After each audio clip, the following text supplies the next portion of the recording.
Good afternoon. The topic on which I will speak today is one that is very important to me at this point in my life. My wife is 7 months pregnant with our first child, a baby girl that will come to us in mid-July. Both my wife and I have had no previous knowledge of C-sections or the pros and cons thereof, other than the fact that C-sections occasionally happen. Through personal study and birthing classes, I'm here to say that vaginal births are healthier for both the mother and the newborn child. If you're like me, you may ask yourself, what's the difference? I'll give you a breakdown of the two. A vaginal birth is one where the newborn child is born in the traditional manner through the vaginal canal, whether that be all natural or with an epidural. This is another topic unto itself, suitable for another time. A cesarean birth is one where the mother's stomach is opened along the waist. If you'll reference here visual aid 1, my wife, if she were to have a C-section, it would be right here at the waistline. It is hideable by it just sits right on your waistline and is not visible. Usually visible. The cesarean section birth has many setbacks to baby development and has a much longer recovery time for the mother. If preference were available, I would say that all mothers should opt for a vaginal birth over an elected cesarean section birth. That is not to say that C-sections do not play a crucial role in modern birthing. I'm merely referring to the cultural choice of making an elected C-section that has become a trend in today's modern society.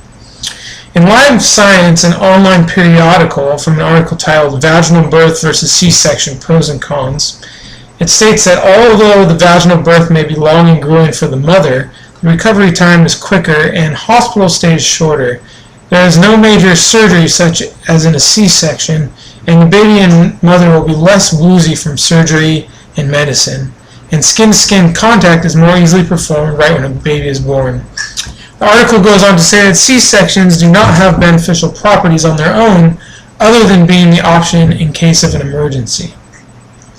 In a study done this year for the U.S. National Library of Medicine by Joseph New, entitled Cesarean versus Vaginal Delivery, Long-Term Infant Outcome and the Hygiene Hypothesis, New writes that in the United States, the rate of cesarean delivery has risen 48% since 1996, reaching a level of 31.8 in 2007.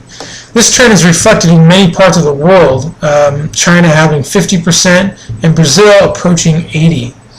While a significant number of cesarean sections are performed for obstetrical indications, some are simply due to maternal requests and may incur several risks for the child.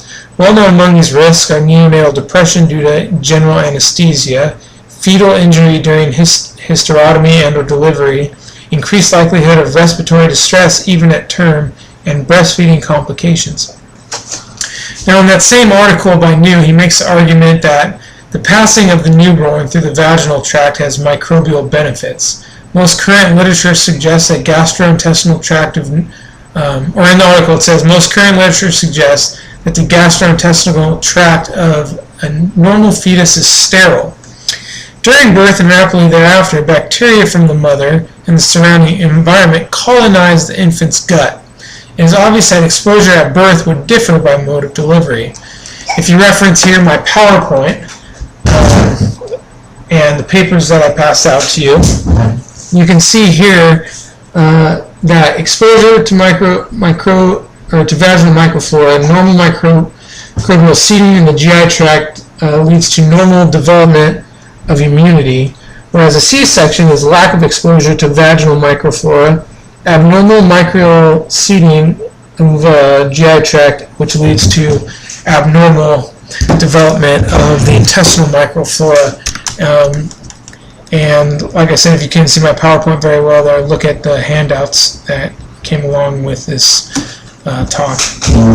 In a cultural study about C-section births done in northern Iran, entitled Vaginal Delivery versus Cesarean Section, A focused ethnographic study of women's perceptions in the north of Iran, the author states that cesarean sections in the north of Iran account for 70% of childbirths, which is higher than the national average of 55%.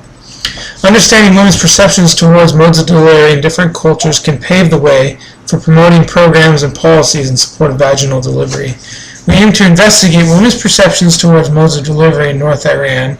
The author, Miriam Zakir Himadadi, goes on to say that in the north of Iran, women's justified cultural beliefs overshadowed their misconceptions. So it is hoped that through implementing appropriate training programs for raising awareness and correcting misconceptions, vaginal delivery can be promoted even in regions with high rates of cesarean section. To me, this just shows that oftentimes women elect to have a C-section simply because that is the norm in their culture. That is how it has been taught. This needs to change not only in the United States but across the globe, and it is in fact a trend that has been growing in the United States for women not understanding fully the implications of a C-section to opt to do so because there is the misconceptions that it is an easier birth, and it may be shorter, but like I said, it shouldn't be used as anything other than to avoid complications or an emergency situation. In some cases, after a woman has had a C-section on a child and desires to have a vaginal birth for her next, this can be possible, whereas the idea of a vaginal birth after a C-section in the past has been nearly impossible because they were afraid of rupturing the uterus, and doctors might not have been trained properly in how to do so. This procedure, known as a VBAC, a vaginal birth after cesarean section, is one that in prior years was not thought possible, unless the doctor specialized in VBAC-sensitive births. A study done entitled Vaginal Birth After Cesarean Section by Vidmar Bengal looked at a group of women who were having a child after their previous child was a C-section. The results of this study were as followed. They looked at 100 women who had previously had a C-section. And he goes on to say, in the present study, 85% cases had a successful VBAC and 15% underwent a repeat emergency for failed trial of vaginal delivery. Cervical dilation for more than 3 centimeters at the time of admission was a significant factor in favor for a successful VBAC. Birth weight of more than 3,000 grams is associated with a lower success rate of VBAC. Although it is not 100% possible, it is good to know that this procedure is in fact possible. As I stated previously, I'm not opposing a C-section. In circumstances of the baby coming feet first, known as a breech, or disease such as HIV or other STDs, if the umbilical cord wraps around the baby, or if there's failure to progress, these are all appropriate reasons for a C-section, whereas an elected C-section should be avoided. If possible, vaginal birth should be the go-to choice for expecting mothers. The added microbial flora given to the baby by mother helps with immune development, and the skin-to-skin contact after birth followed by breastfeeding is crucial and much more likely if there is a vaginal birth. The mother's body heals quicker and the baby is under less trauma. These are just a few of the benefits of having a vaginal birth and the reasons why it truly is better to have a vaginal birth than an elected C-section. Thank you.